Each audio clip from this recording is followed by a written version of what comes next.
Oi, gente.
Pode negar que foi um ano difícil.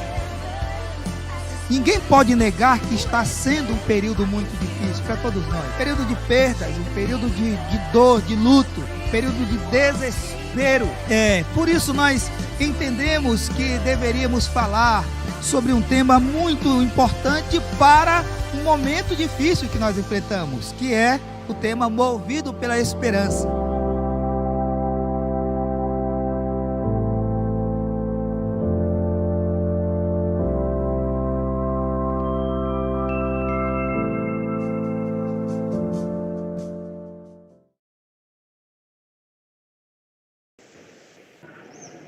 Meus irmãos, minhas irmãs, graça e paz da parte do Senhor Jesus. Quanto tempo, que saudade, que saudade.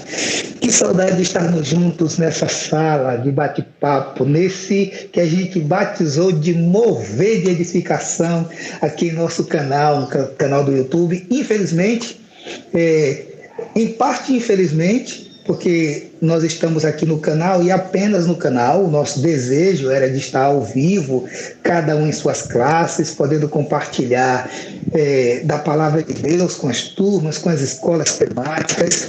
Mas, felizmente, nós estamos aqui no canal porque, apesar da distância, estamos conectados uns com os outros, estamos conectados nesse mover de edificação. E aí a gente agradece muito a Deus por saber que você está aí, que você está conectado conosco, que nós podemos fazer essa sala acontecer e nesse ambiente, embora virtual, poder gerar uma discussão, debate, reflexão. E eu sei que o Senhor vai ser muito gracioso com a gente e vai promover muitos momentos especiais para nós em nossa escola bíblica. E aí a gente já faz aquele pedido inicial que é: pega a sua Bíblia, pega papel, caneta, fica antenado aí, porque você sabe, a escola bíblica é interativa. Sem a sua participação, o processo fica incompleto. Então, você pega a sua Bíblia, papel e caneta, faz as suas anotações, porque depois da exposição, aí você participa, mandando suas perguntas, mandando seu comentário, concordando, discordando, expressando sua opinião também por meio do nosso chat. Aí sim o mover se completa, aí o ciclo se completa, porque temos aqui eu e a nossa educadora de todas as manhãs, a nossa irmã Cleo, graça e paz, bom dia. Gabriel lá na técnica em casa, graça e paz, bom dia, Gabriel. E aí esse ciclo se fecha, que é a exposição da temática e a participação dos irmãos, e aí a gente completa o ciclo nesse mover de edificação. De modo que sem a sua participação, o mover fica incompleto. É como se estivesse faltando uma perna para que a gente pudesse caminhar bem nessa manhã. E o outro pedido que a gente sempre faz é: não participa sozinho. Não participa sozinha. Envia o link para outras pessoas, para que elas também possam está nessa sala, está nesse ambiente de edificação, esse ambiente de crescimento, esse ambiente de reflexão bíblica, esse ambiente onde Deus certamente usará para falar aos nossos corações, ao coração da igreja. A gente quer mandar um abraço para aqueles que já estão conectados, aquelas que já estão conectadas. Dê o seu like também, porque isso ajuda o canal a continuar crescendo. Graças a Deus nós já passamos da marca dos 1000 inscritos e o desejo é que essas inscrições continuem, porque na medida que mais pessoas vão chegando, esse mover de edificação vai se tornando cada vez mais sólido. Tendo dito isso, antes de chamar, aliás, eu quero chamar uma canção agora. Depois da canção, nós iremos orar a Deus, apresentando a nossa caminhada durante esse tempo de 2021, né? Esse ano que para nós está se iniciando hoje, o ano eclesiástico, né? Primeiro domingo de março, e a gente vai colocar diante de Deus, diante do seu altar, toda a nossa jornada, né? Não apenas a de hoje, mas a nossa jornada durante todo o ano. Então, louve ao Senhor conosco enquanto a gente canta a canção, enquanto a gente louva junto. Você vai se preparando, pegando seus materiais, compartilhando o link, e em seguida a gente volta para falar um pouco mais da nossa proposta para o mês de março. Vamos louvar ao Senhor.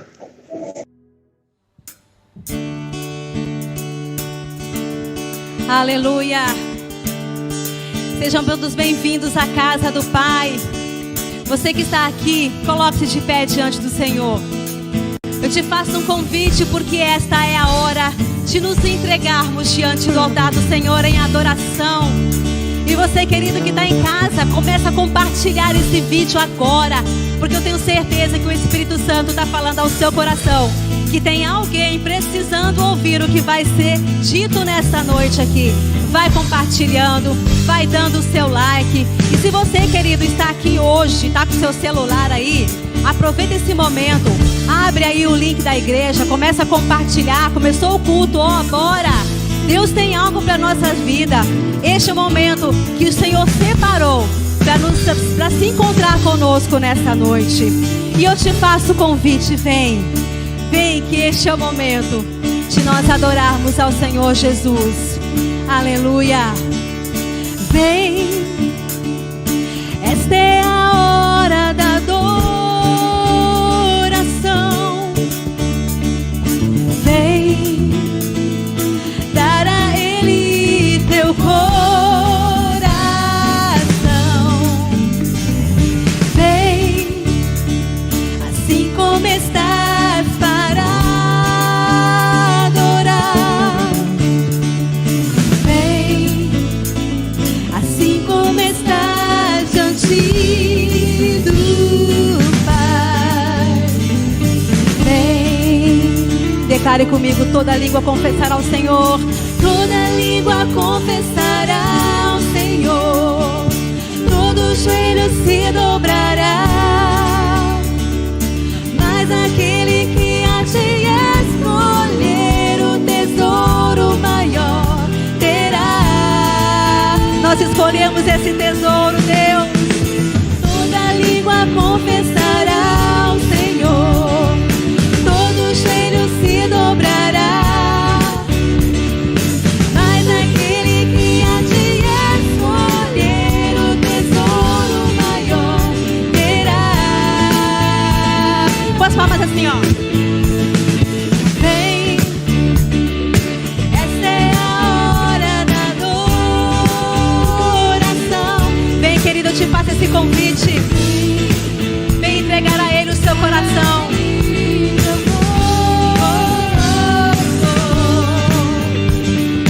Vem, assim como estás para adorar. Vem, assim como estás diante do Pai. As palmas ao Senhor. Vem,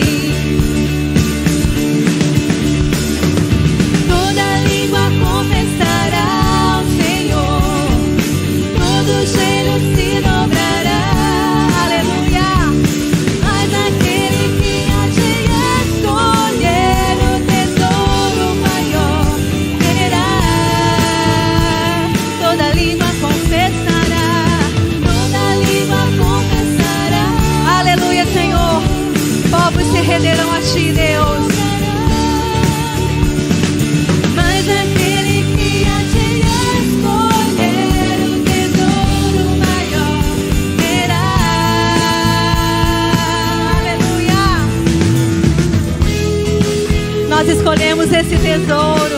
Nós escolhemos andar com Deus. Oh, aleluia. Aleluia, Senhor. Somos gratos pela presença do Espírito Santo de Deus aqui neste lugar. Com alegria nós celebramos aquele que vive, que reina para todo sempre. Oh, aleluia, Jesus.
Assim, ó.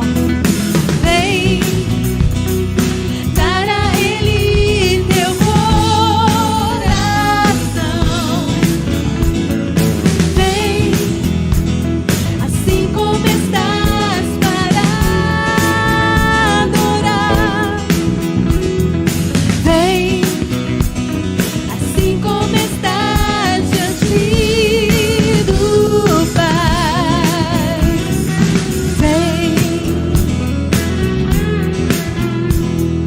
Vem, assim como estás, vem. Aleluia. Uma salva de palmas ao nosso Deus, porque Ele é digno. Ele reina para todos sempre. Vem, essa é a hora da adoração. Vem dar a Ele o seu coração. Vem como estás para adorar. Vem como estás diante do Pai. Vem como estás para aprender da sua palavra.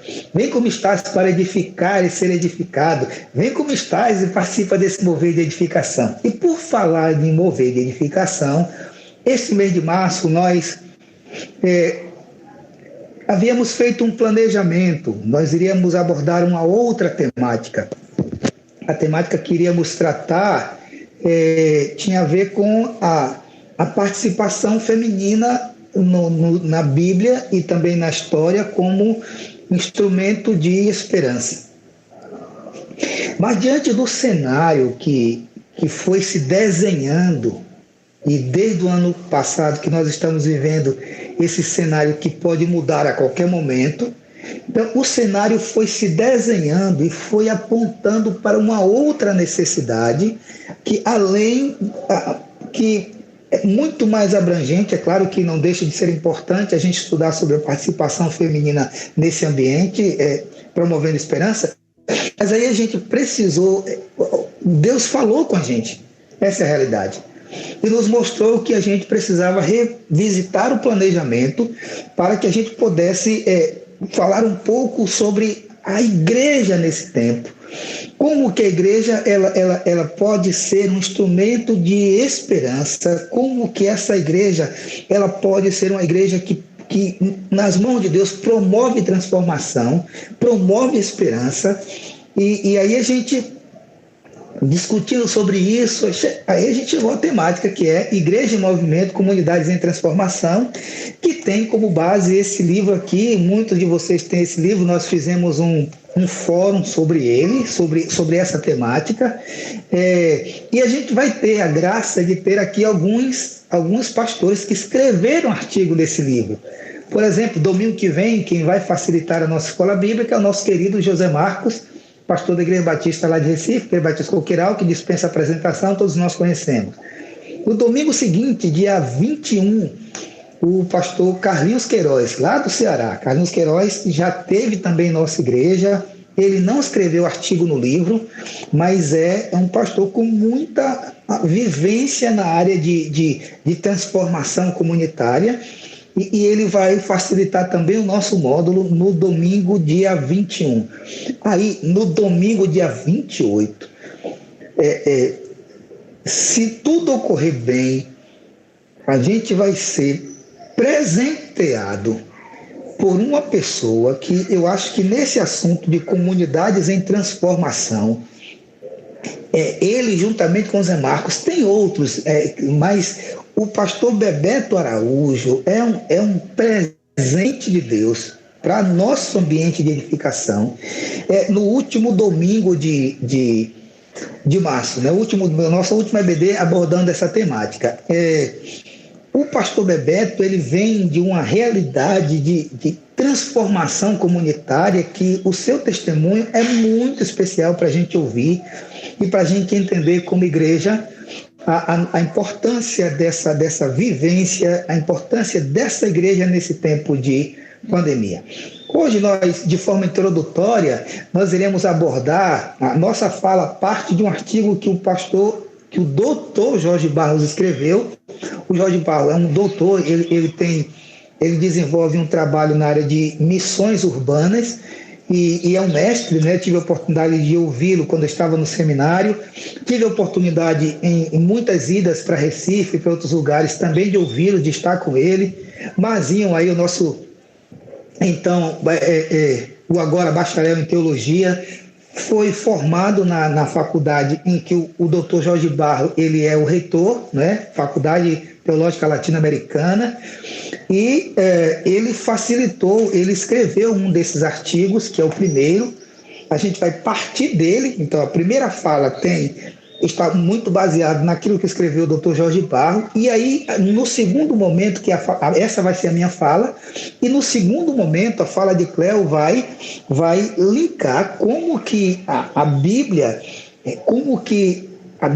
apoia esses desafios, como que, olhando para a Bíblia, a gente vai aprender como Jesus lidou com esses cenários do seu tempo, a fim de que sejamos inspirados a lidar com o nosso cenário, com o cenário atual. Então, eu quero convidar você a organizar toda a sua agenda para o mês de março, porque a gente já começa a nossa escola bíblica com muita expectativa de que será um tempo especial de Deus para a nossa vida. Então, eu quero orar com você agora. Quero pedir a Deus que, por sua graça e misericórdia, nos dê a inspiração, a iluminação e nos ajude para que esse ambiente seja, de fato, um ambiente que promova a edificação. Podemos orar nesse momento? E aí eu quero convidar a nossa educadora, né, de todas as manhãs, Cléo, ora a Deus e pede que a sua graça esteja conduzindo todo esse processo, todo esse mover de edificação, não apenas hoje, mas também no decorrer do ano 2021. Glorificamos e exaltamos o Senhor, porque nós te reconhecemos como o Senhor Todo-Poderoso, Criador dos céus e da terra, onde todas as coisas estão sob o teu controle. Bendizemos o teu nome e te exaltamos. Nos colocamos diante de ti nesta hora, pedindo a iluminação do teu Espírito para os temas que vamos tratar, que haja um coração aberto para receber a tua palavra e que haja em todos nós o desejo de, ouvindo a tua palavra, obedecer. Tenha misericórdia de nós, nos abençoe e crie em nós, ó Pai, ânimo para viver mais uma semana sendo reanimados pelo seu Espírito e pela sua graça. Muito obrigado, Deus, por este momento, por estarmos vivos. Esta é a nossa gratidão e a nossa oração em nome de Jesus.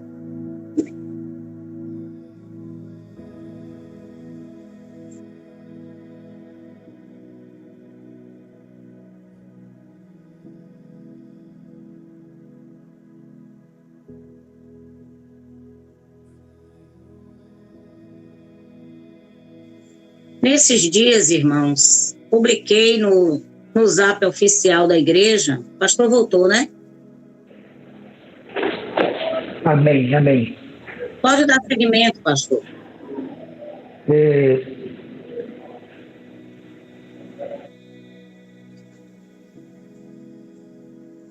Bem, elas conseguindo conectar lá embaixo, a internet está travando muito.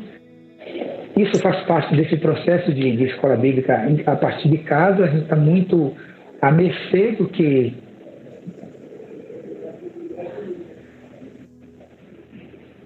eu não estou conseguindo ouvir os irmãos, não estou conseguindo, não sei se eu estou sendo ouvido, mas a minha internet está muito ruim. Deixa eu tentar acompanhar aqui.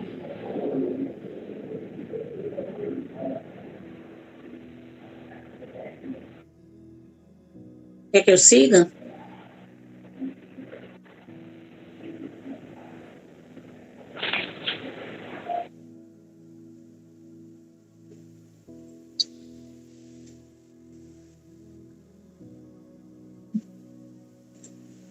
Então, Gabriel, devo seguir?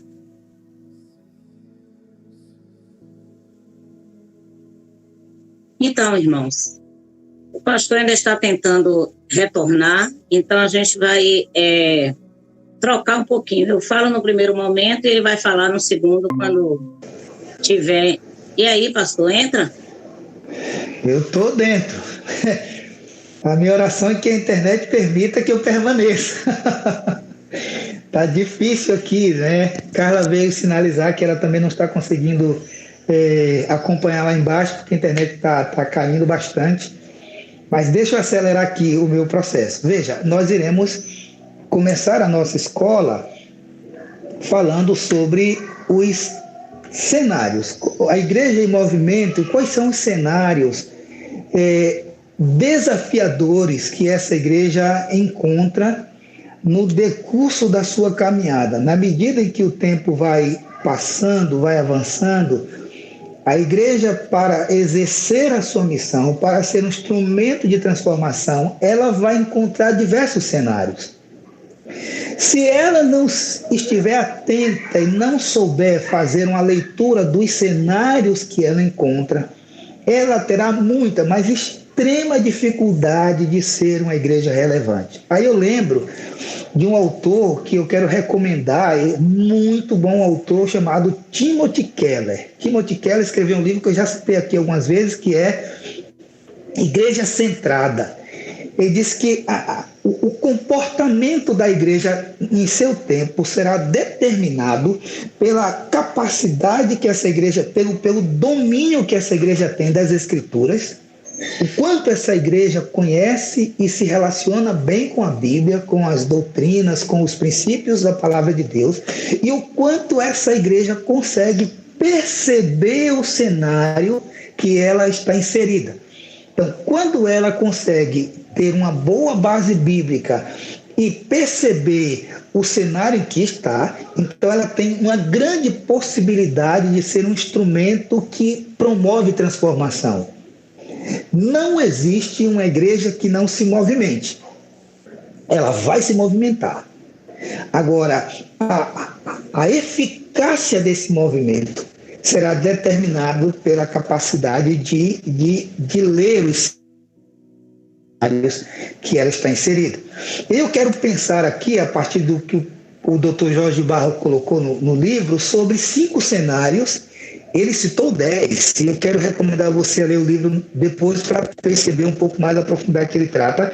Mas eu quero abordar, até por conta do nosso tempo, sobre 5 cenários que a igreja, que são cenários desafiadores, que nós precisamos enxergar, discernir e buscar ações para ele. O primeiro cenário é a solidão e o individualismo.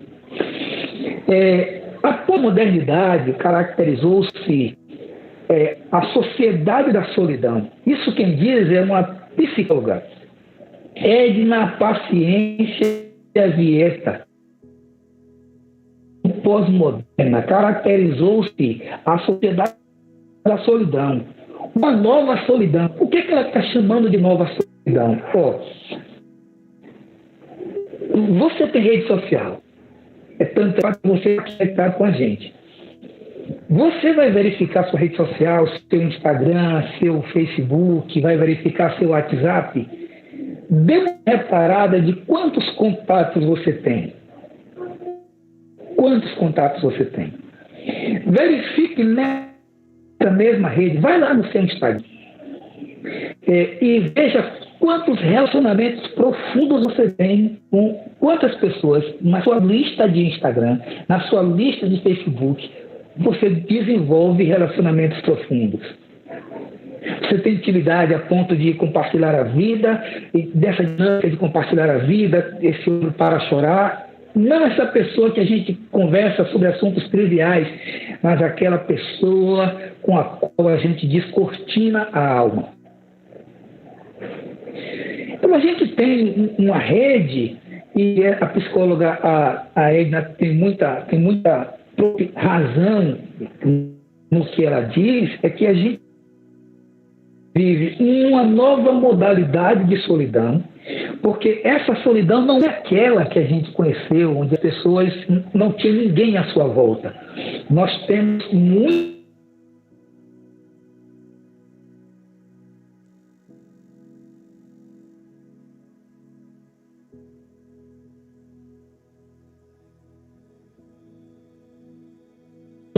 pouco ou nenhum relacionamento profundo. Então, quando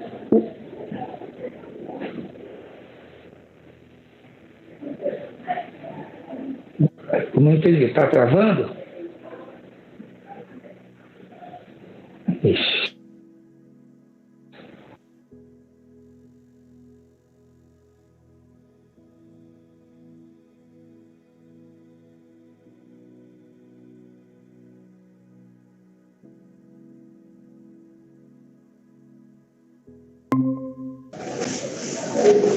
Tá difícil aí, né?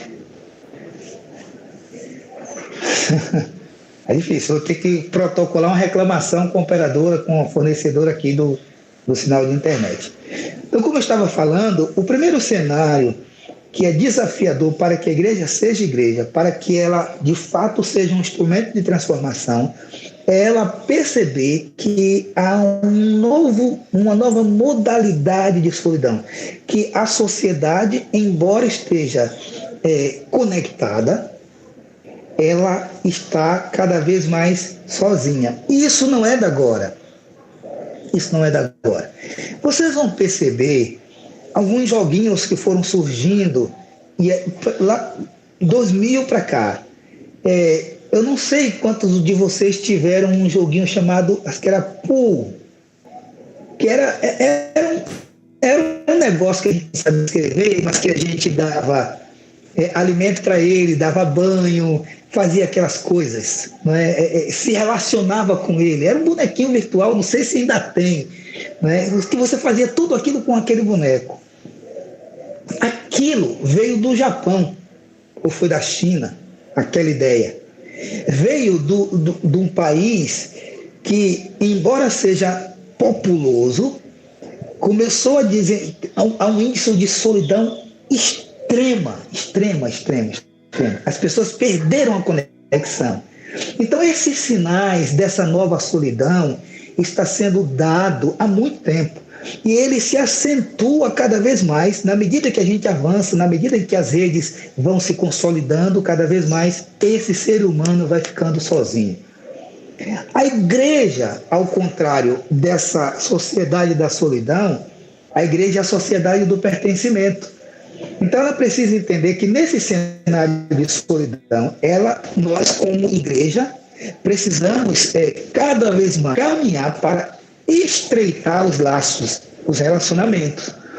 E uma proposta que todos nós estamos cansados de saber que ela existe para isso, são os pequenos grupos. Os pequenos grupos, eles se configuram em uma resposta da igreja para esse cenário de solidão e individualismo que ela está percebendo no mundo.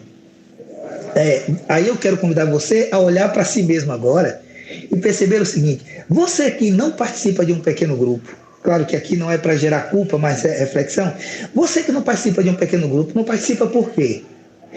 Você vai encontrar diversas razões, diversas respostas que tem no seu pano de fundo essa realidade desse cenário, o não envolvimento, o achar que não é importante, o não querer que ninguém se meta em sua vida, é um ambiente chato. Então, diversas respostas serão dadas para fundamentar o estar num ambiente de grupos pequenos. Mas isso é um sinal desse cenário que a igreja está inserida, que é esse cenário da solidão e do individualismo. É claro que isso tem uma influência muito grande da Revolução Francesa, e sobre isso a gente pode falar em outra ocasião. Mas esse cenário está posto. Um outro cenário, o segundo que eu quero colocar aqui, com base na fala do Dr. Jorge Barro, é o cenário da velocidade das mudanças. Gente do céu, gente do céu.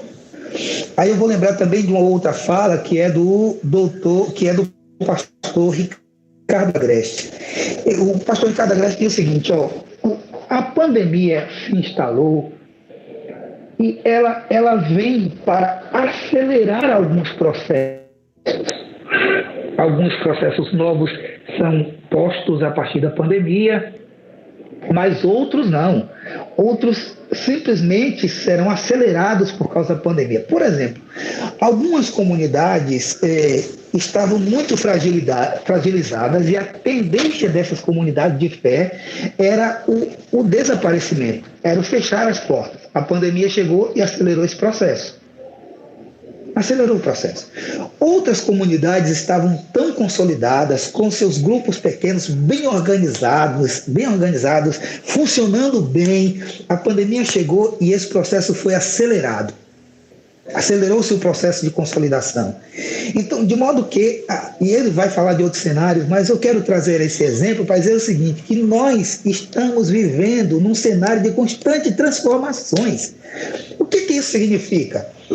Que nós herdamos uma estrutura que vem dos séculos passados, um jeito de ser igreja que vem dos séculos anteriores, muitos do século XIX. A gente está montado como igreja numa estrutura para responder perguntas de um tempo que não é mais o nosso. Não é mais o nosso. Aí eu ouvi, eu não lembro bem agora quem foi o pensador que eu ouvi, que a igreja tem. Aliás, foi o nosso o ex-secretário de Educação da cidade, ele dizendo o seguinte, nós temos uma estrutura, ele falando da educação, mas isso se aplica à igreja, nós temos uma estrutura do século passado, nós temos professores de décadas passadas para ensinar uma geração do século XXI. Estrutura do século XIX, professores do século XX ensinando alunos do século XXI. Então, se a gente não atentar para a realidade de que esse cenário está em constantes transformações, a gente vai ficar tentando ainda responder essas perguntas que não estão mais sendo feitas. Por exemplo, perguntas que eram feitas e que a igreja buscava responder. Qual é a categoria? O que é um anjo? O que é um querubim? O que é um serafim? Explica aí sobre isso.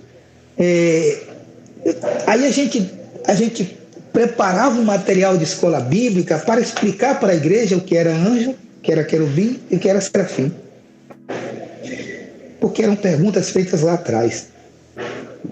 Hoje ninguém pergunta mais o que é um querubim, o que é um serafim. As pessoas querem saber o que é que elas precisam para viver.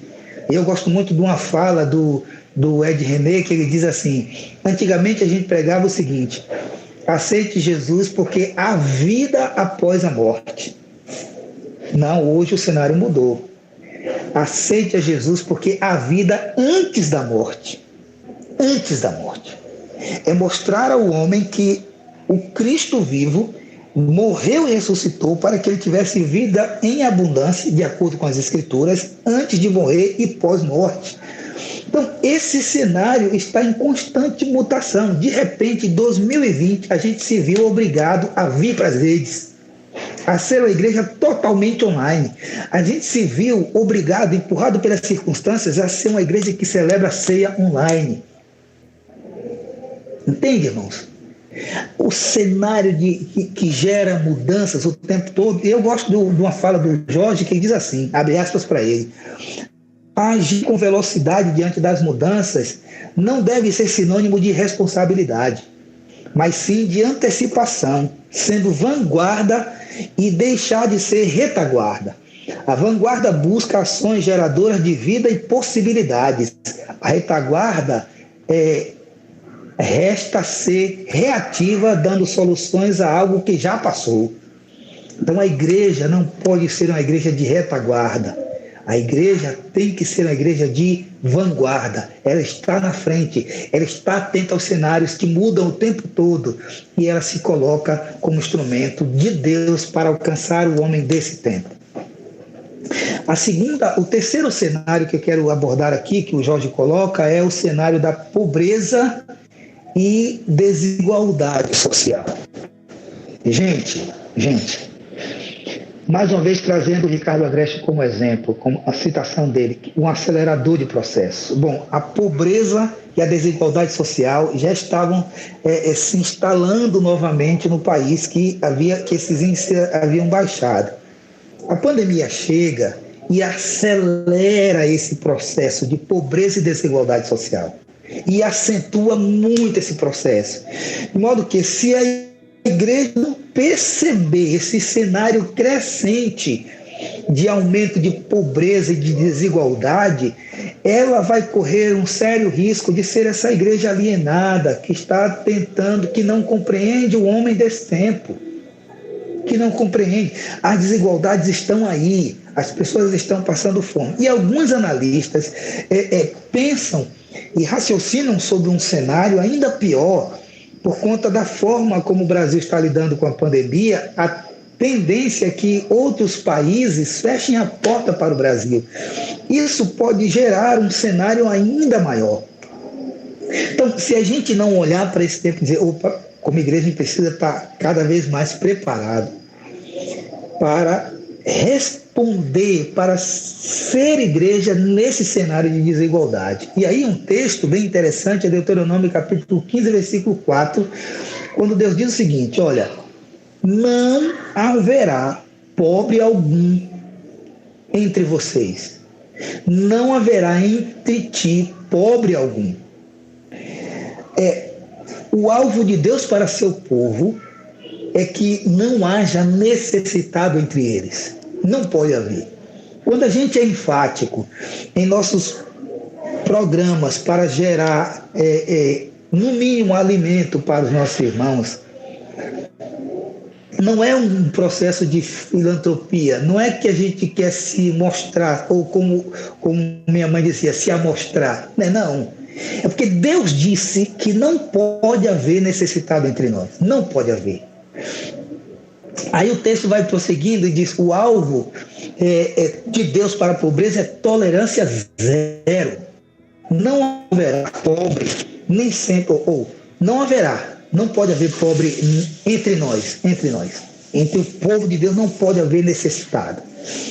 É claro que o mundo estará aí, e a pobreza está no mundo, mas a partir da igreja e do relacionamento dessa igreja com os seus, essa igreja vai se comportando no mundo, olhando para a pobreza como um pecado que Deus abomina. Deus abomina a pobreza, e a igreja não pode olhar para a pobreza com outro sentimento que não seja de abominação, porque é o sentimento de Deus. A desigualdade é gritante, gente, no nosso país e também no mundo.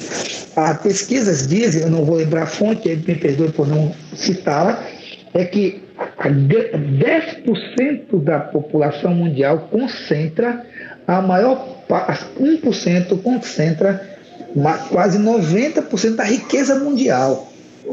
Então há um cenário de desigualdade muito, mas muito acentuado. E a igreja precisa também perceber que ela é igreja, ela é povo de Deus nesse tempo, nesse cenário para o qual ela também é chamada a atuar. O quarto, e aqui eu já estou caminhando para o final, que eu escolhi 5, o cenário da violência urbana.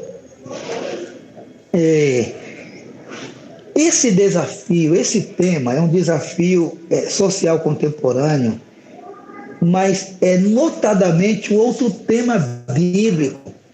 A gente tem 2 exemplos de como Deus reagiu à violência urbana. A primeira delas foi no caso de Caim e Abel. Veja que Deus pega Caim e dá uma resposta contundente àquele ato violento. Mas se você pegar o dilúvio, o evento do dilúvio, as motivações que Deus teve para mandar o dilúvio foi a crescente violência urbana, foi a crescente maldade humana. E aí Deus disse, não, eu vou ter que dar uma resposta a essa violência. Então, a violência urbana também é um cenário que a igreja, com o qual a igreja deve se preocupar em todo o tempo. Ela está inserida nessa violência e ela precisa entender que ela foi chamada para ser uma igreja que promove transformação num cenário violento. E, por último, a dessacralização da família. Opa! E aqui, irmãos, eu vou até me ajeitar aqui na cadeira para dizer o seguinte: quando você pensa em dessacralização da família, em quebrar esse princípio de que a família é sagrada, o que vem em sua cabeça? Ah, pastor, vem em minha cabeça aquilo que a esquerda quer fazer, que é casamento homoafetivo, que é relação entre pessoas do mesmo sexo, e isso é abominação a Deus, e isso dessacraliza a família. Bom, então, de acordo com esse pensamento, a única coisa que ameaça a sacralidade da família é o comportamento homossexual. A pergunta é, será? Quando alguém promove em sua casa um ambiente de violência, esse alguém está dessacralizando o ambiente familiar, a família. Quando a traição, quando a desonestidade, quando a maioria dos abusos contra crianças e adolescentes acontecem no ambiente familiar.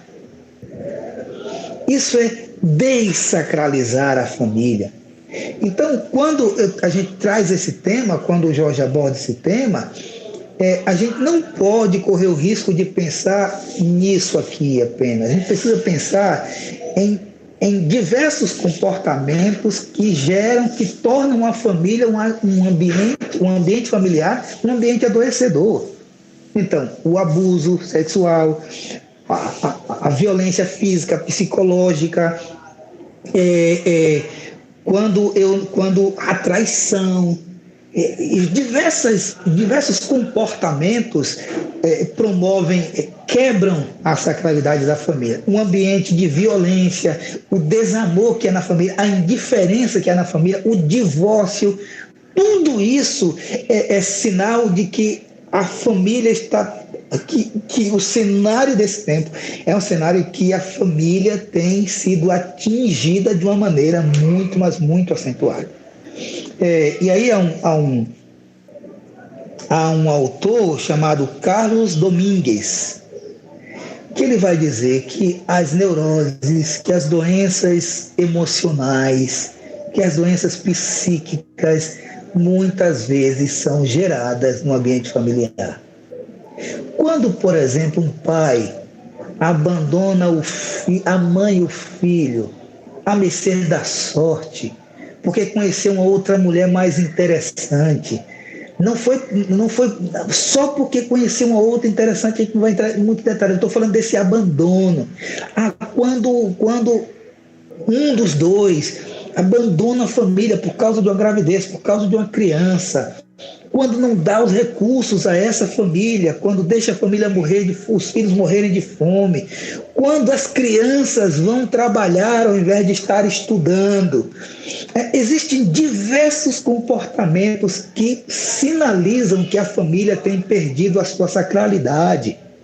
Então, como igreja, o desafio é observar isso, mas também não ficar apenas, e aí eu estou falando apenas, em um discurso, sem considerar todos os outros aspectos que sinalizam a dessacralização desse ambiente familiar.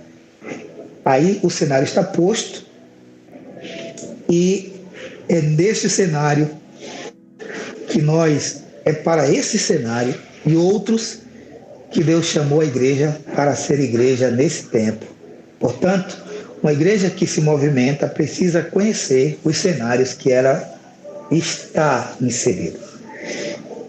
Mas como que, biblicamente falando, ela responde a esse cenário? Aí, para responder essa pergunta, eu quero chamar a nossa educadora de todas as manhãs. Léo, chega para cá e contribui com a resposta bíblica para esses cenários que a gente acabou de pincelar aqui. Pais queridos, é uma alegria muito grande para mim voltarmos a estudar a sua palavra numa perspectiva tanto social, tanto a percepção de mundo, como também a percepção interna de quem nós somos. Então, a minha temática hoje é a questão da assertividade. Se você for observar, o tempo em que Jesus viveu também não foi um tempo de fartura, de prosperidade, de saúde plena. Jesus esteve inserido num contexto de injustiça. Jesus esteve inserido em um ambiente de dor, mas enquanto Jesus transitou na terra, ele nos ensinou a ter um comportamento assertivo em relação ao outro. Então, a assertividade é a habilidade de você se expor, de você ter o seu posicionamento diante da vida, agora de maneira clara, tranquila, objetiva, sem, contudo, violar, maltratar o outro na sua particularidade. Então, veja, novamente voltamos para dentro de casa. Novamente estamos com tudo fechado. E precisamos gastar mais tempo no lar. Como tem sido o nosso comportamento dentro deste lar? A esposa com o esposo com a esposa, os filhos com os pais com os filhos. Como é que anda a nossa assertividade nas relações? Vocês hão de convir que está diante de nós quando temos um celular, e hoje as crianças têm o seu próprio celular, né, por causa das aulas online. Então, assim, cada pessoa tem o seu celular. E aquele celular que você tem na mão é também um canal de comunicação. Então, tantas vezes, quando eu entro no Instagram, no Facebook, eu percebo a identidade de cada pessoa, na forma como ela se expressa, nas causas que elas defendem. E muitas vezes eu me surpreendo com uma identidade que aquela pessoa tem e o modo como ela curte coisas que não fazem parte do seu perfil, da sua identidade, como alguém que adere aos princípios da palavra de Deus. Então, essa assertividade, ela tem a ver com o estilo de comunicação que nós emitimos ao mundo, através das nossas opiniões, através daquilo que nós defendemos, dando, então, a importância para as nossas próprias opiniões e respeitando a individualidade de cada um, sem, contudo, perder a identidade. Irmãos, na verdade, quando nós nos colocamos diante de um aparelho de celular, na intimidade do nosso quarto, ou na intimidade da senha que tem o nosso celular, tantas vezes é como se, de algum modo, perdêssemos o filtro. E nessa perda de filtro, o que ressai para fora é quem nós de fato somos. Então, eu quero convidar você a abrir comigo Filipenses, capítulo 2. Aí eu quero que você abra a sua Bíblia e acompanhe. com cautela o texto que eu vou ler. Filipenses, capítulo 2, de 3 em diante. Abra sua Bíblia, vou dar um tempinho para você localizar o texto.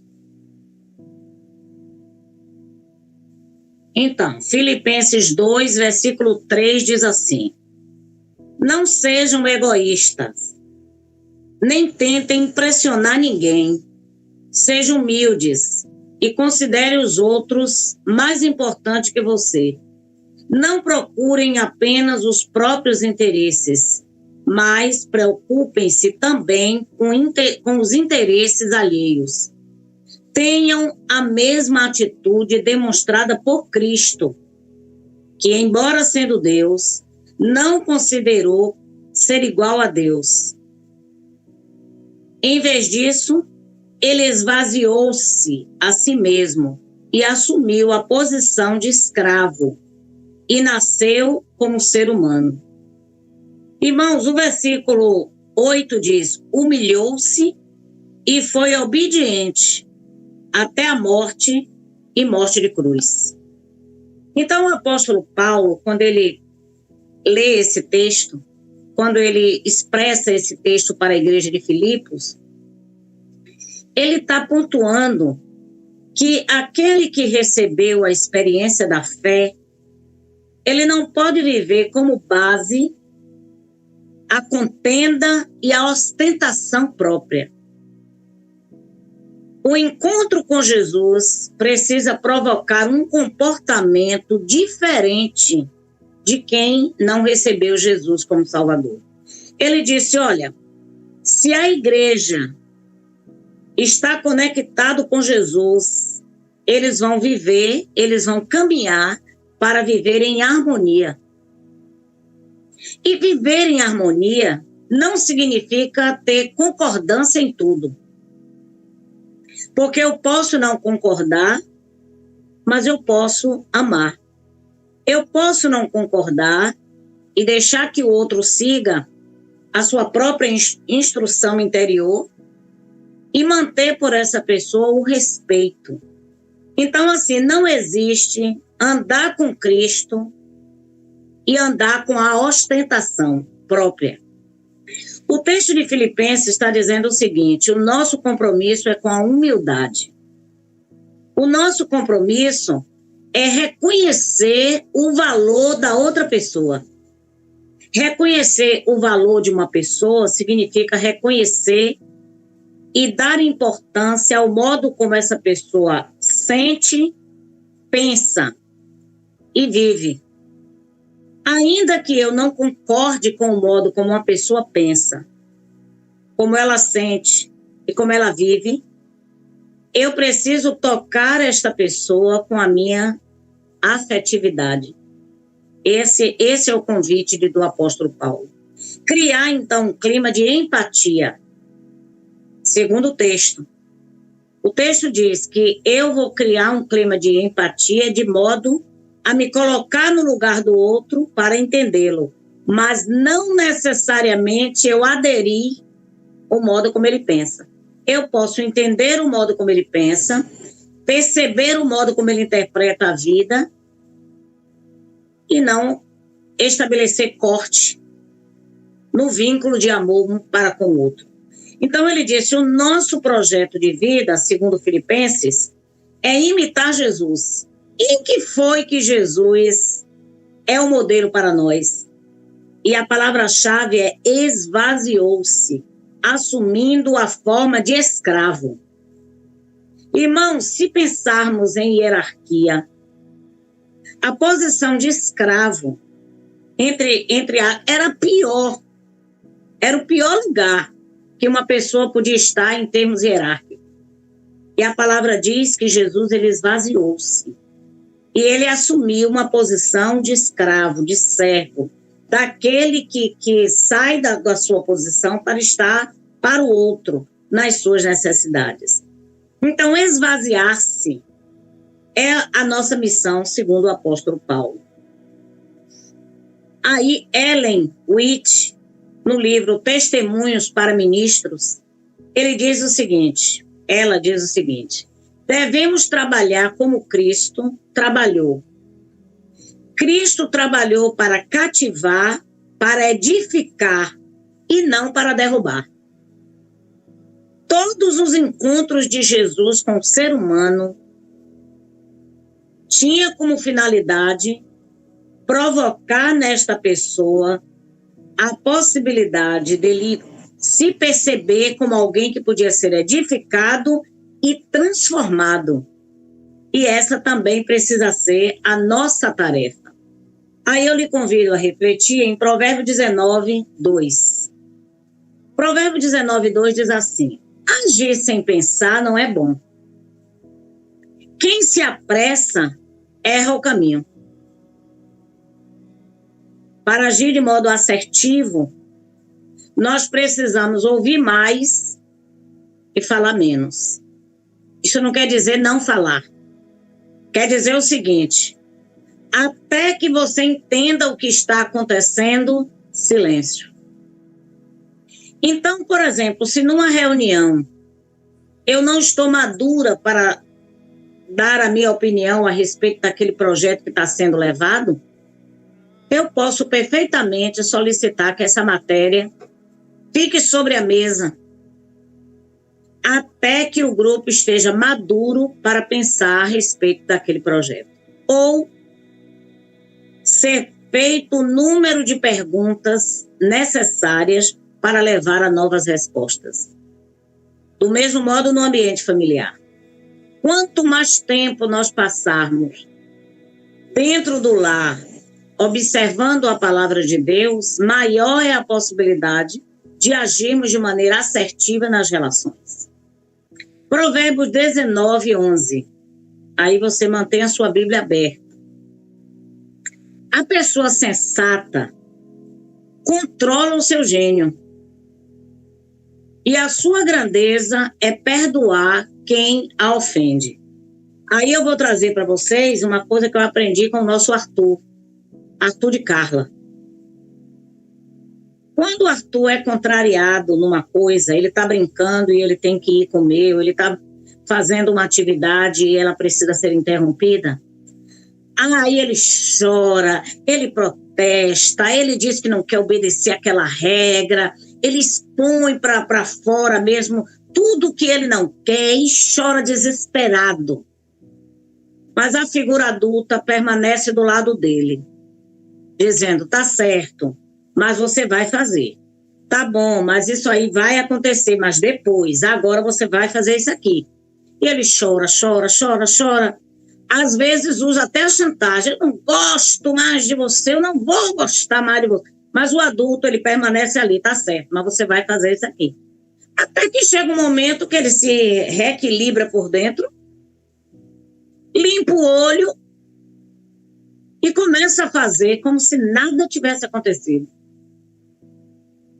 E essa experiência, convivendo com Arthur, eu consegui compreender o que acontece com a gente como adulto.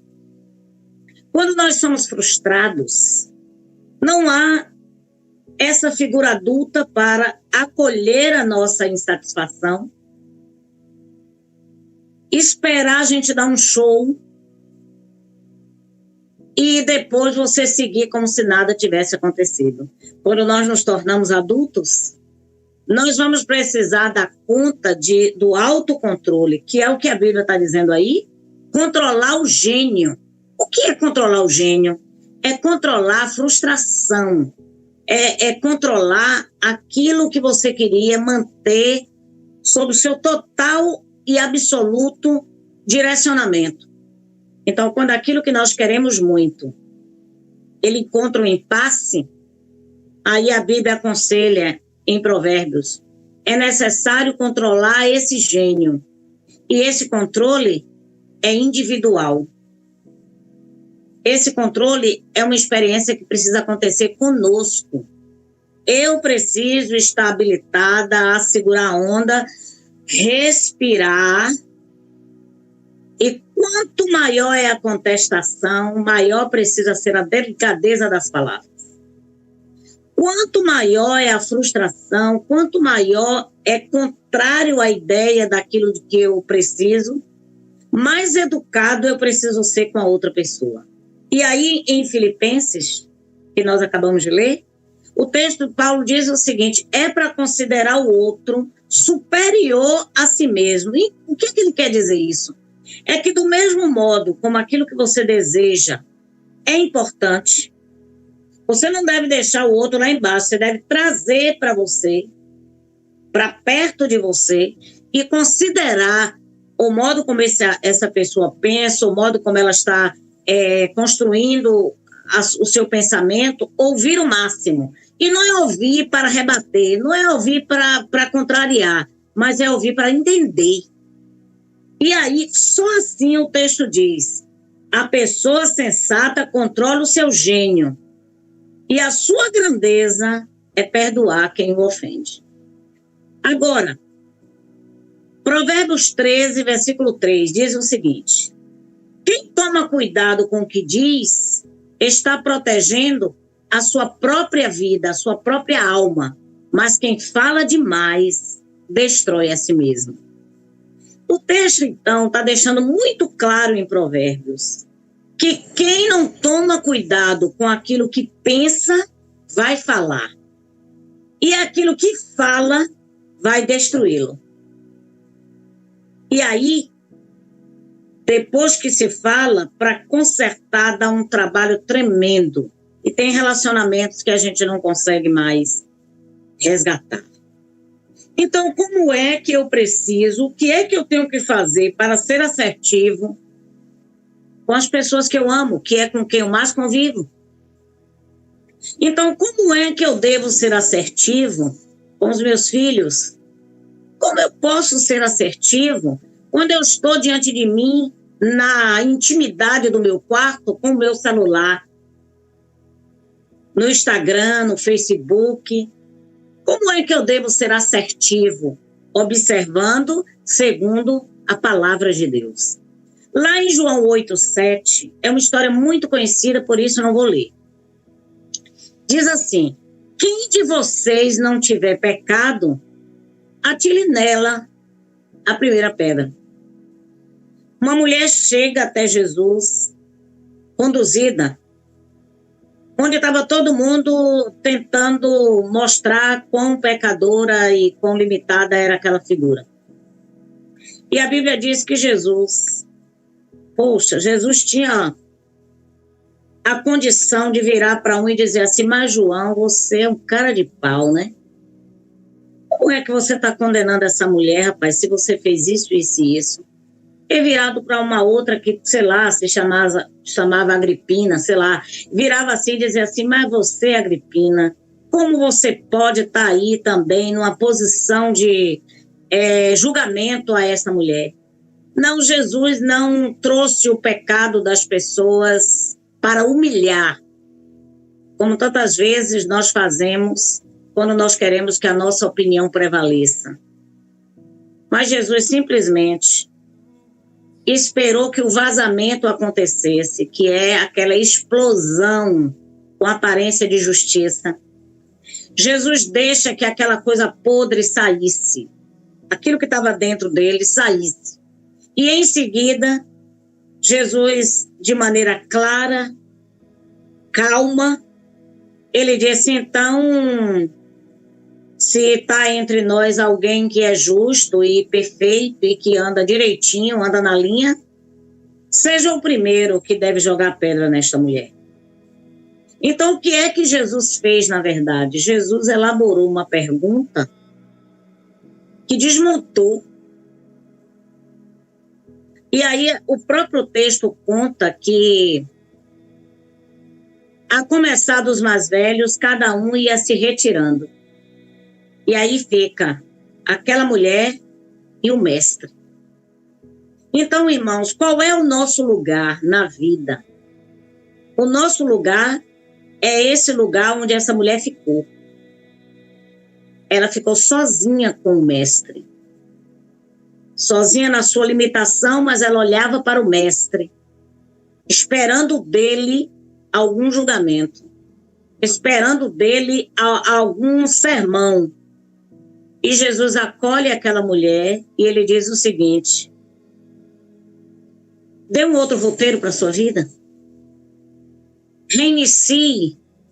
Te jogaram aqui no chão, mas levante para começar um tempo novo.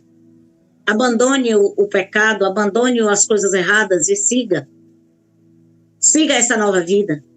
Então, irmãos, a nossa posição na vida precisa ser esta posição de humilhação, onde nós olhamos para Jesus e contemplamos quem nós somos. E quem é que nós somos? Pecadores, limitados, que dependem dessa graça. Então, muitas vezes, nós não somos assertivos porque nós nos achamos. Sabe? A gente se acha. A gente ostenta que nós não bebemos, nós não fumamos, não nos prostituímos, não fazemos isso, não fazemos aquilo. Aí a gente se ostenta, né? E aí, toda pessoa que se acha certo demais, ela não está numa posição de receber o acalento, de receber a palavra vinda do mestre, dizendo, conserta isso, ajusta isso. Porque se eu estou na vida me achando, como é que o copo vai ser preenchido se eu já apresento ele cheio? E nenhum de nós estamos nessa posição. Então, qual é a palavra-chave para a assertividade? O autorrespeito é a percepção da nossa limitação. Qual é o outro ponto? Respeito pelo outro. E qual é a terceira coisa que devemos perseguir? Uma comunicação adequada. Para ter uma comunicação adequada, eu vou precisar buscar a maturidade. Aí, voltando ao pequeno Arthur, ele está na idade que ele pode agir de determinadas formas. Ah, mas se a gente encontra a mãe de Arthur, o pai de Arthur, os tios de Arthur, nós adultos, agindo como uma criança, é porque a gente ainda não amadureceu como pessoa e nem amadureceu em Cristo Jesus. Porque maturidade e autoestima, ela precisa andar junto. É a capacidade de você negociar. Então, aquilo que está sendo dito, eu vou ouvir para ver se eu faço alguma alteração. Aquilo que o outro pensa, eu vou ver se até que ponto aquilo ali pode se alinhar e a gente cede um pouquinho cá e cede outro pouquinho lá. Mas quem não está na vida para negociar, quem não está na vida para ouvir e alinhar alguma coisa, não pode viver de forma assertiva. Então, assim, é preciso ter mais objetivo nas palavras. E aí eu vou falar uma coisa que não tem nada a ver da pessoa dizer assim, ah, mas isso aí é uma atribuição do psicólogo. A gente precisa, como ser humano, como um todo, observar a expressão corporal da pessoa. Você não tem que apenas ouvir o que ela diz, tentar entender o que ela está expressando, mas você precisa também estar atento à postura corporal dessa pessoa. Como é que essa palavra está sendo dita, como é que o outro está expressando essa ideia e o que possivelmente seja o verdadeiro grito daquela pessoa. Aí você diz, mas Cleonaide, eu não tenho tempo para fazer isso. Bem, você foi mandada de volta para casa para ter uma aula intensa de convívio familiar. Um percentual muito alto de pessoas, elas se concentram em agir de maneira reativa. O que é agir de forma reativa? É bateu, levou. É olho por olho, dente por dente. O que me fez vai receber. Se foi agressivo, é a agressividade que vai ter. Se me desrespeitou, é o desrespeito que vai ter. Eu trato a pessoa como eu sou tratada. Bem, você não está mostrando com isso que você é uma pessoa de personalidade forte. Você não está mostrando com isso que você é uma pessoa forte. Você está mostrando com isso que você é uma pessoa mal educada. Você está mostrando com isso que o viver em Cristo ele está precisando ser confrontado na presença do Espírito Santo. Porque não é o outro que define o meu comportamento. O outro, ele pode até ser agressivo, mas eu não preciso responder de forma reativa sendo agressivo com ele. O outro até pode ter uma maneira inadequada, mas eu vou esperar que o outro surte, ele vai ter todo o procedimento infantilizado dele.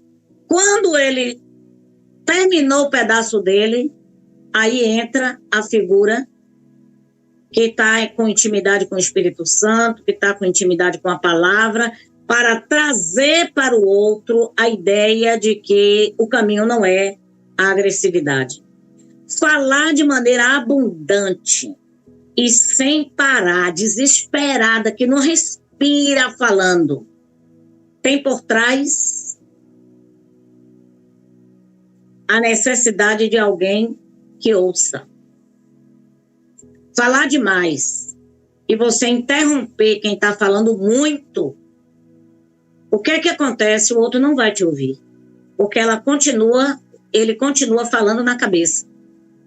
Então eu preciso dar para o outro essa oportunidade da fala para que depois disso, depois que o outro diminuiu a pressão, agora está na hora de tratar o modo como ele agiu, a expressão corporal, o tom da voz, tudo isso tem que ser tratado, mas tratado no momento que o outro tem a condição de ouvir.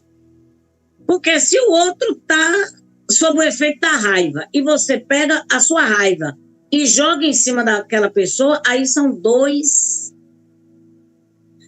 pessoas sem assertividade tentando alinhar. O hábito de se vitimar em toda forma de relação acontece.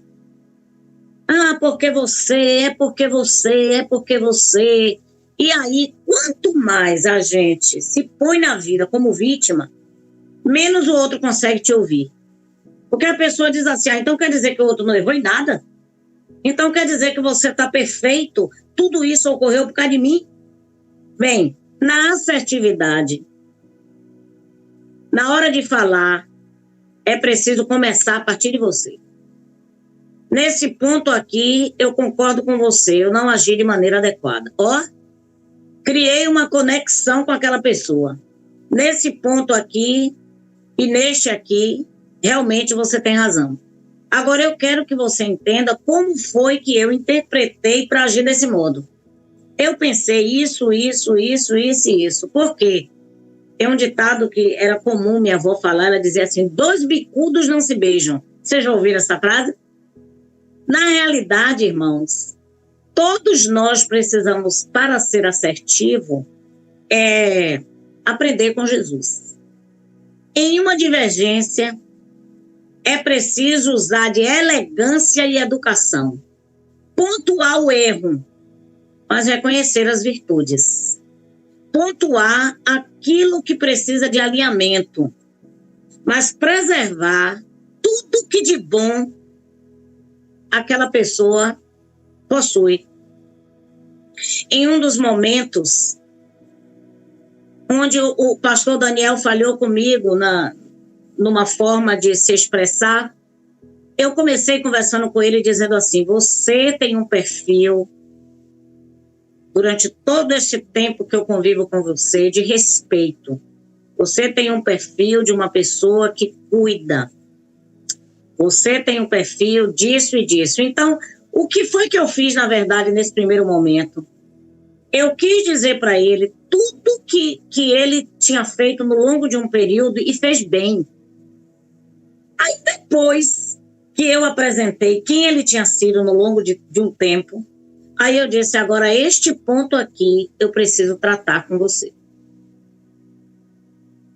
Então, ser assertivo não é empurrar as coisas para debaixo do tapete.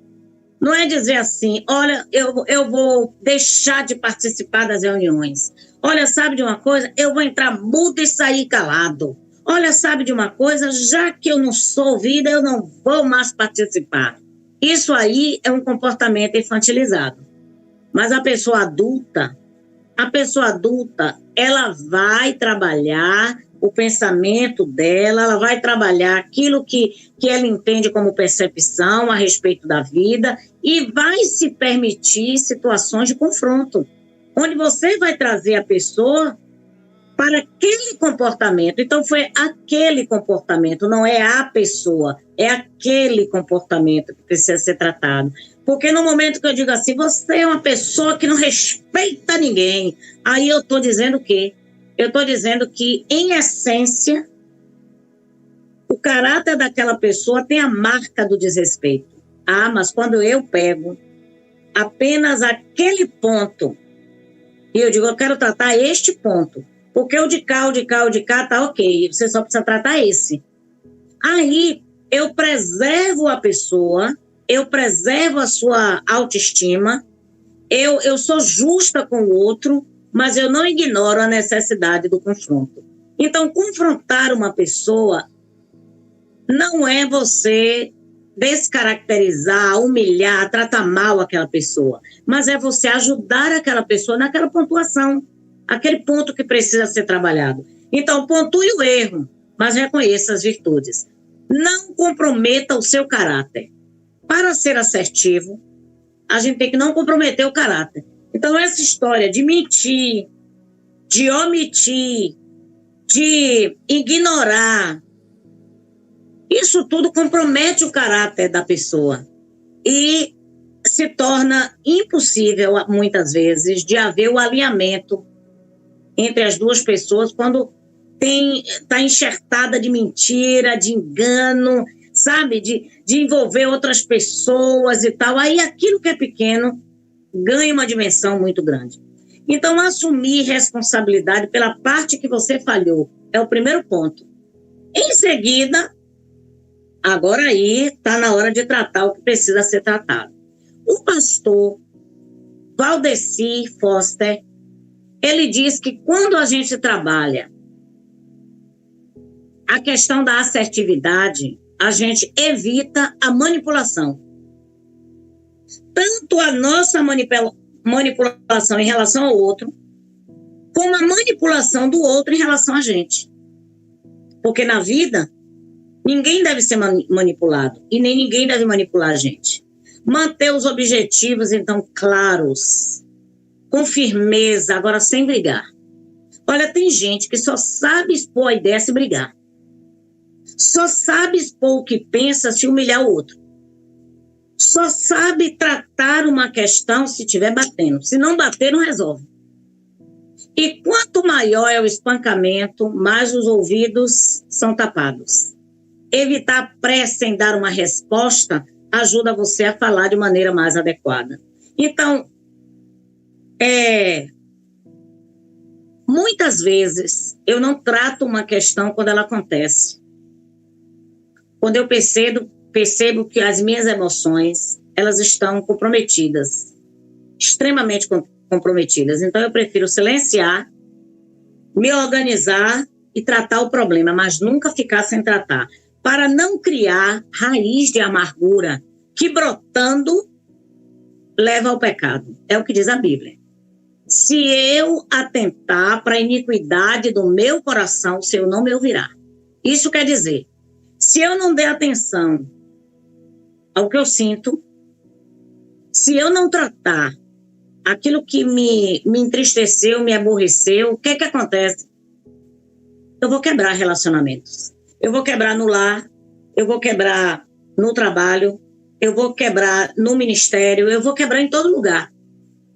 Então, a Bíblia, então, ela deixa clara, muito claro, que eu preciso me trabalhar, como diz o texto de Filipenses.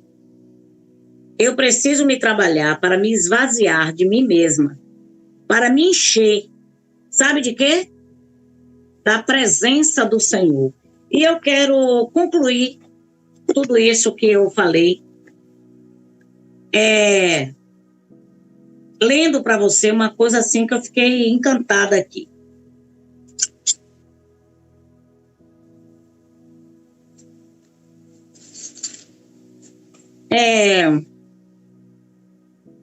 Perdi.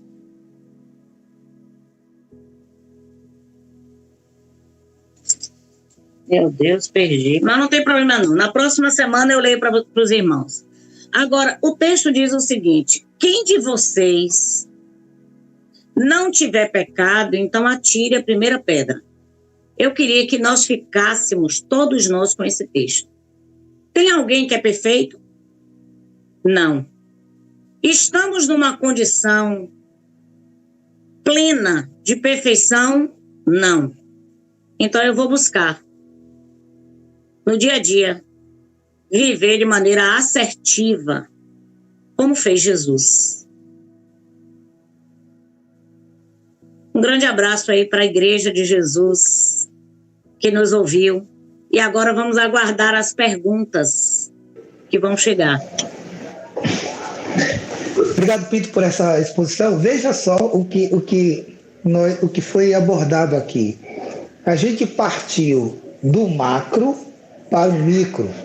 A gente está falando de uma igreja que se movimenta e que gera transformação.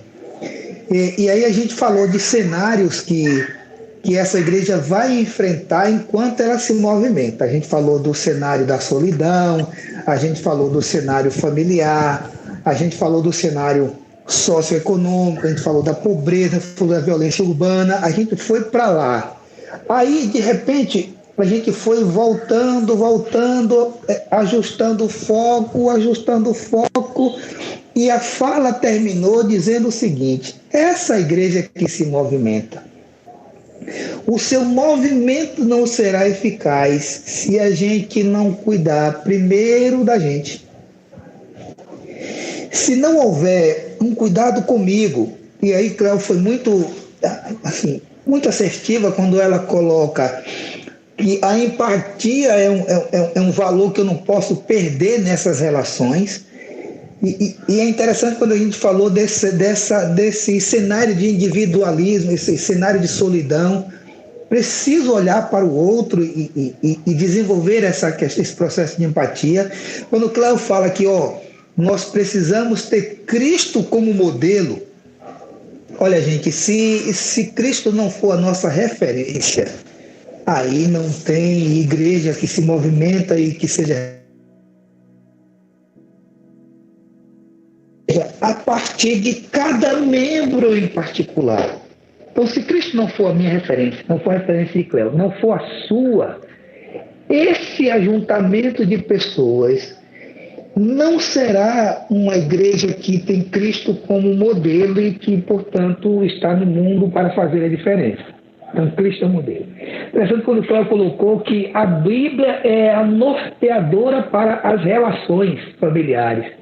É o princípio bíblico. Então, veja, se a gente está falando de família, a gente está falando de família que perdeu a sacralidade, a gente está falando de pobreza, a gente está falando... É para a Bíblia que nós estamos olhando. E aí, por último, eu fiquei regozijado quando o Cléo falou do autorrespeito, do respeito ao outro e da comunicação acertada. Vocês já pensaram na igreja nesse tempo, cujos membros não têm o respeito, o autorrespeito, cujos membros não se respeitam entre si e cuja a comunicação, a relação entre essas pessoas ela não é acertada? Então hoje eu saio com a seguinte sensação, a gente vai abrir para as perguntas, mas eu já quero adiantar aqui qual é o meu sentimento. Meu sentimento é que a gente não será uma igreja que se movimenta e que gera transformação se não houver um cuidado pessoal, se não houver um cuidado comunitário, se esse cuidado não partir do micro para o macro. Não é o contrário. Então a gente imita a Cristo, a gente traz valores para a vivência e a partir daí essa transformação vai acontecer enquanto essa igreja se movimenta. Eu quero abrir, obrigado, Cléo, pela exposição. Eu quero abrir aqui para vocês que querem fazer perguntas e querem contribuir também com alguns comentários, para que a gente feche aí a nossa primeira EBD de 2021. Manda aí a sua pergunta ou seu comentário. Deixa eu começar aqui. Tem a Aline da Paz colocou o seguinte: bênção. Maturidade cristã. Gilsara colocou assim num comentário: palavras abençoadoras, Deus abençoe. N. Nunes colocou o seguinte: sede pacientes com os pecados uns dos outros, como Deus é paciente com os teus. Sim, muito bem. A Luísa Ramos colocou assim: Cléo foi lá no fundo da alma de família cristã e de ser humano. Cléo foi lá no fundo da alma de família cristã e de ser humano. Ele também colocou: vocês estão arrasando na explanação da palavra. Amém, amém por isso. Mande o seu comentário para cá, mas também mande a sua pergunta, para que a gente possa completar esse mover de edificação, como eu tenho dito. Para a semana a gente vai ter agora não mais esse movimento do macro para o micro, né? Desse movimento do que a igreja precisa perceber, do que a igreja precisa ser, não é? Que foi o caso que a gente tratou aqui hoje. Foi cada membro da igreja tendo essas relações e essa somatória desses membros é quem faz com que essa igreja seja relevante. Essa qualidade de vida dos seus membros é que faz essa igreja relevante no seu movimento. Gilma Cruz colocou o seguinte: enriquecedoras palavras. Fernanda Borges colocou: palavra de bênção. Amém por isso. Ele completou: Deus continua abençoando nossas vidas para fazermos a diferença nesse mundo doente. É isso mesmo, hein? É isso mesmo. O mundo está doente e Deus resolveu remediar o mundo por intermédio da sua igreja. Deus vai aplicar. A igreja não é o remédio. A igreja não é o remédio. O remédio é Cristo. A solução é Cristo. É sempre Ele. É sobre Ele, não sobre nós. Mas esse remédio, a aplicação desse remédio, Deus decidiu que seria através do seu povo. E aí a gente movimenta, vivendo Cristo, como o Cléo colocou, vivendo Cristo, imitando a Cristo, e aí ministrando a Cristo para esse mundo solitário, para esse mundo desigual, para esse mundo que desacraliza a família a cada dia, para esse mundo violento e para esse mundo socialmente degradado. Então, é essa igreja, é o povo dele, através do povo dele, que Deus quer fazer mudanças profundas nesse ambiente. Neuza colocou que estas palavras movam os corações. É isso mesmo, Neuza. Nossos corações têm que ser movidos. Tem que ser movidos. Tem que ser movidos. Cláudio, deixa eu voltar aqui àquela questão que você colocou do processo de empatia. Veja como esse mundo solitário tem estado cada vez mais escasso esse processo de empatia. Eu falei citando Ricardo Agreste, que a pandemia é um acelerador de processos, ele revela isso. Veja que o que está faltando nas discussões em relação à solução da pandemia é empatia. Veja que o que tem gerado o aumento dos casos, a mutação de vírus é a ausência de empatia. Por quê? Porque as pessoas se descuidaram, não cuidaram de si, se comportaram de uma forma totalmente inadequada. Resultado, os índices cresceram, o vírus tem sofrido mutações e a gente está aí vivendo talvez o pior momento de todo o processo, de toda a história da pandemia desde que começou. Justamente por causa da falta da empatia. Da empatia. É bem oportuna essa questão que foi colocada aqui. A Vanildes Sumer Almeida colocou o seguinte: que maravilha com esta EBD. Estou maravilhada com essa EBD. Eu estou com muita expectativa, a Vanildes, que é só o início, viu? A gente vai ter muitas reflexões durante esse tempo. Acredito que Deus tem preparado muitos ambientes de edificação para nós durante esse ano. Luiz Alberto colocou aqui o seguinte: A igreja foi chamada por Jesus para ser assertiva. Olha que coisa maravilhosa o comentário dele.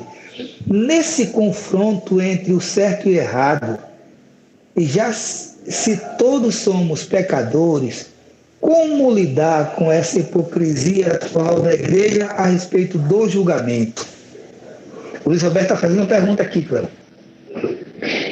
Obrigado, viu, Luiz, por sua pergunta. A igreja foi chamada por Jesus para ser assertiva. Nesse confronto entre certo e errado, já se todos somos pecadores, como lidar com essa hipocrisia atual da igreja a respeito do julgamento? Começa aí o complemento. Bem, gente, para começar, conseguiu me ouvir? A igreja somos nós. Então, essa falsidade... Oi? Caiu, Gabriel? Então, essa hipocrisia que está sendo comentado por Luiz, não é como se a gente estivesse na plateia e estivesse vendo a igreja assim. A hipocrisia, ela nos habita. Então, todos nós que somos a igreja, nós precisamos estar atentos a se aproximar do Espírito Santo para ir vencendo a cada dia a hipocrisia. Porque muitas vezes, quando a gente ouve assim, o que fazer com essa igreja? Eu sou a igreja. Você é a igreja. Todos nós somos a igreja. Então, todos nós precisamos tratar a nossa hipocrisia em todo o tempo, fazendo exatamente igual aquela mulher que foi pega no ato de adultério e levada até Jesus. É ficar ali aos pés de Jesus e pedir a Deus que Deus nos transforme e nos dê um tempo novo. Mas o ponto que eu quero tocar é que não é a igreja, somos nós, porque nós somos a igreja. Então, essa falsidade, essa hipocrisia, ela está em nós. E para que eu possa vencer isso, eu preciso do confronto. Eu preciso que alguém caminhe comigo e pontue. Cléo, isso aqui que você está fazendo não tem nada a ver. Não, isso aqui que você está fazendo é equívoco. Não, o caminho é isso aqui. Olha o que a Bíblia está aqui dizendo. Então, todos nós estamos nessa categoria de alinhar, sabe? É como se todos nós estivéssemos no hospital. Alguns estão na UTI, outros estão já no quarto, e outros já estão se arrumando aí para deixar o hospital para estar com Jesus. Vocês estavam pensando que era curado e voltar para casa, né? Não é isso, não. Enquanto estivermos neste corpo, enquanto nós estivermos neste corpo, nós vamos transitar entre enfermaria e UTI. E quando eu estiver na enfermaria, enquanto eu estiver na enfermaria, eu vou ajudar aqueles que estão também lá na enfermaria, edificando um ao outro. Quando eu for para a UTI, nos meus equívocos, aí alguém vai cuidar de mim, para me trazer de volta para uma vida de esperança em Cristo.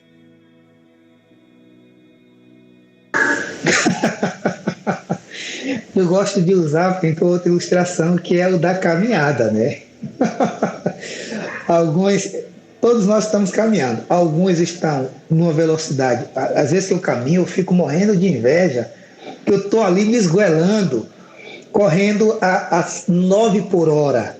Aí vem um outro, passa por mim que parece que eu estou andando. Em cada passada dessa largura, e passa por mim e vai embora. Enquanto outros, eu consigo ultrapassar tranquilamente. Então parece que a caminhada é isso, né? Alguns estão numa velocidade mais do que outros, todos nós estamos caminhando, alguns estão andando, alguns cansaram, estão parados. E aí a gente vai tratando a vida, né? Cuidando de si, até que Cristo volte. Alguns estão na cadeira de roda, sendo conduzido. Outros pararam de caminhar porque torceu o pé e aí tem que tratar para poder voltar, né? Isso mesmo. A Nohara saúda com bom dia. Bom dia, Nohara. Deus abençoe a sua vida. Jorge Góes. Jorge, Deus continue abençoando você. Elza Nunes, graça e paz, assunto muito edificante. É isso mesmo, a gente tem a nossa esperança é que seja um tempo de muita edificação, Elza, para todos nós. Bom, eu acho que a gente pode ir caminhando, Cléo, para o final. Já são 10h35. Eu quero ler o que eu tinha perdido aqui. Ok, aí você faz a leitura e já vai fazendo também, já aproveita a leitura para caminhar suas palavras, as suas considerações finais. Cecília Meirelles escreveu: é preciso não esquecer nada, nem a torneira aberta e nem o fogão aceso, nem o sorriso para os infelizes, nem a oração de cada instante. É preciso não esquecer de ver a nova borboleta, nem o céu de sempre. O que é preciso é esquecer o nosso rosto, o nosso nome, o som da nossa voz, o ritmo do nosso pulso. O que é preciso é esquecer, é o dia carregado de atos, a ideia de recompensa e de glória. O que é preciso é ser como se já fôssemos, vigiados pelos próprios olhos, severos conosco, pois o resto não nos pertence. Então, Cecília Meirelles, ela quer dizer o seguinte: não pare, prossiga, avance. Então, olhar para mim, eu preciso ter foco nas minhas fraquezas, para que nas fraquezas eu possa encontrar força na oração, na leitura da palavra, no encontro com o outro. E é exatamente nesse processo que eu vou me fortalecendo para o grande dia em que Cristo vai vir para levar a sua igreja. E aí nós teremos um corpo glorificado, nós teremos uma mente totalmente conectada com Deus e estaremos para sempre com o Senhor. Mas enquanto esse momento não chegar, eu preciso buscar graça, você precisa buscar graça, misericórdia. Não se vê com ostentação, mas se vê como alguém que está em construção, aguardando a graça de Deus se manifestar de maneira plena, para que eu possa estar com Ele. Aqui é tempo de ajuntamento, porque como é que eu vou ser tratada se eu não tiver alguém que me mostre o cisco que está no meu olho? Eu preciso estar na comunidade para ser corrigido, ser tratado e seguir em frente. Obrigada aí, gente. É interessante que eu preciso ser corrigido, ser tratado e seguir em frente. Quero partir daí para fazer minhas considerações finais, porque isso não tem um fim em si mesmo. Eu preciso seguir em frente porque eu sou igreja, porque nós somos igreja.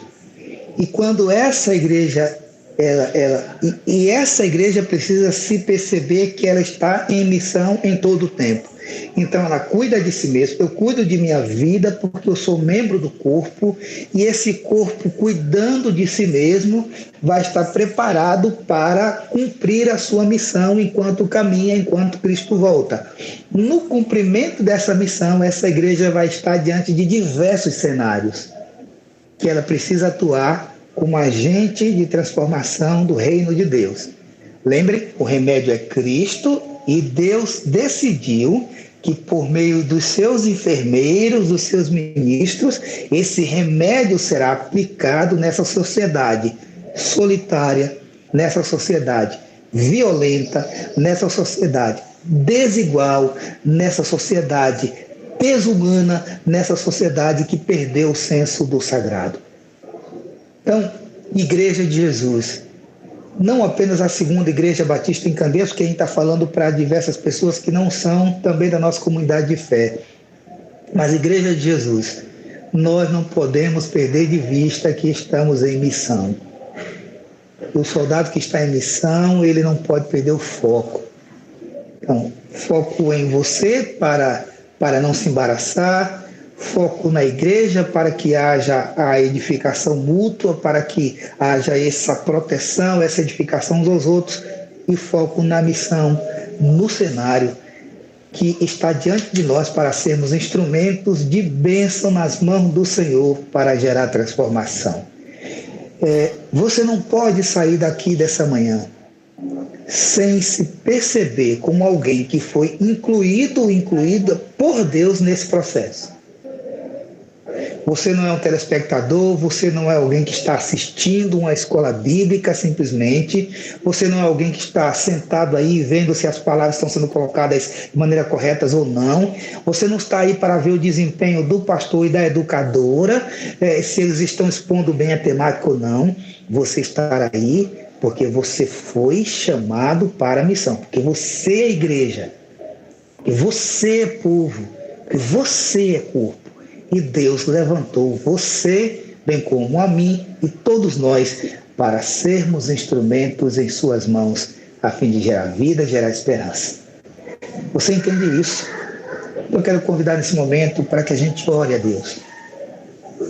E peça que a graça dele não nos falte, que a misericórdia dele não nos falte, a fim de que a gente possa continuar a nossa jornada, fazendo a diferença nesse mundo. Bendito Deus, Pai de nosso Senhor e Salvador Jesus.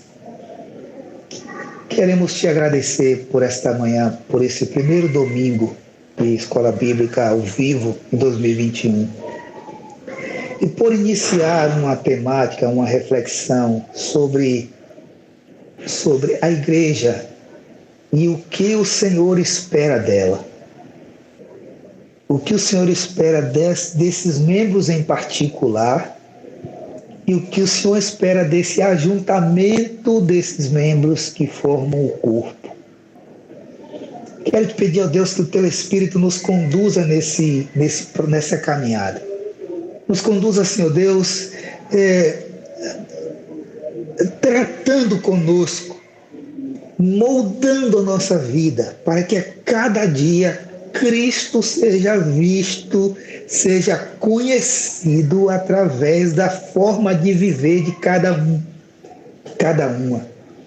Deus, no nome de Jesus, visite-nos como igreja nessa manhã e derrame sobre nós a Tua graça.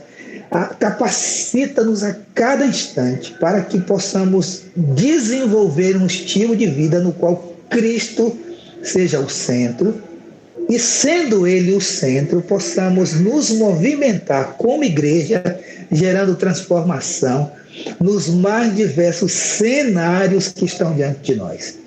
Deus, obrigado pela vida de Cléo, obrigado pela vida de Gabriel, Senhor, obrigado pela vida de cada irmão, de cada irmã que esteve e continua conectada conosco.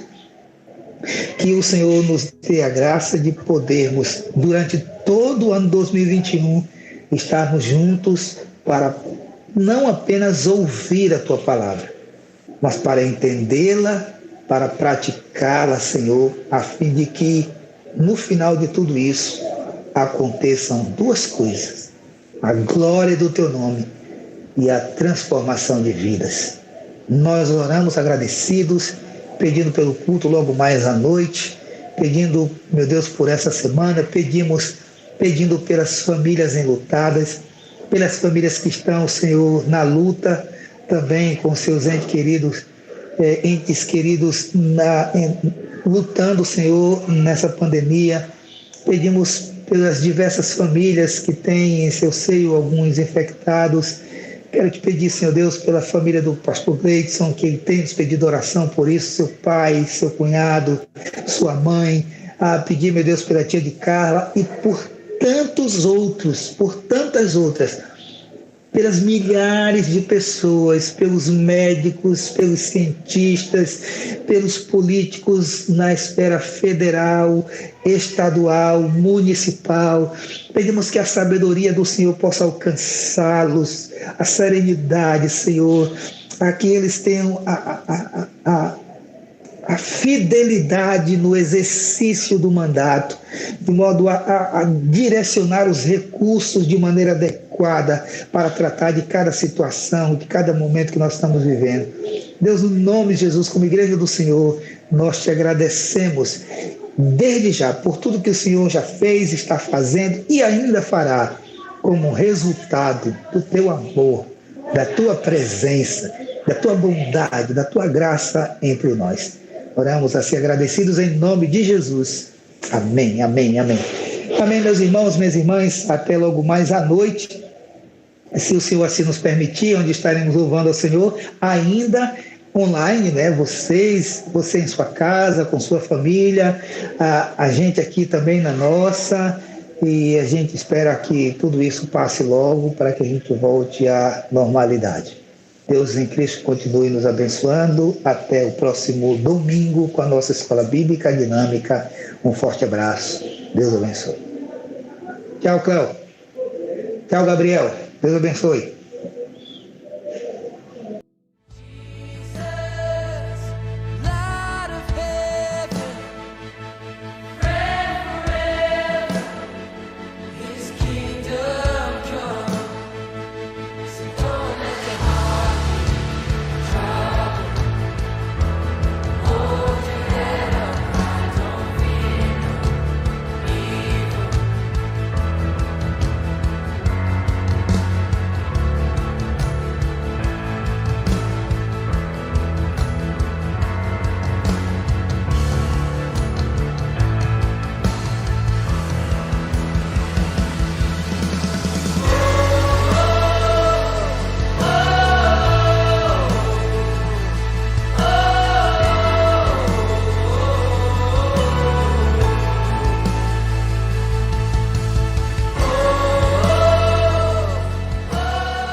Fraco fui quando eu pensei que estava forte.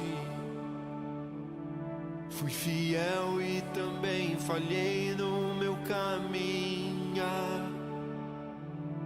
Eu tentei ter o controle e perdi tudo. Fui do topo até o chão num só respirar.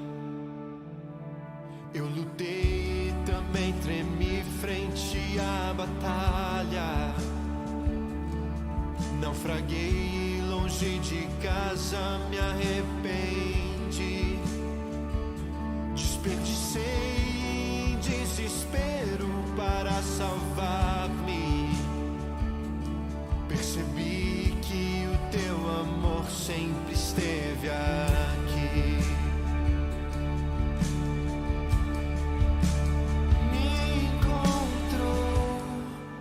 Antes de eu me perder, eu era seu. Antes de não ser, graça aqui. Não posso entender, cobriu os meus erros.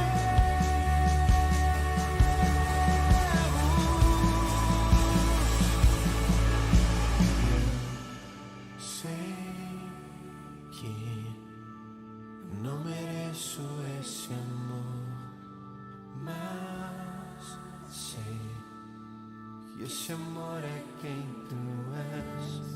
Não há nada que eu possa fazer para acrescentar a tua graça.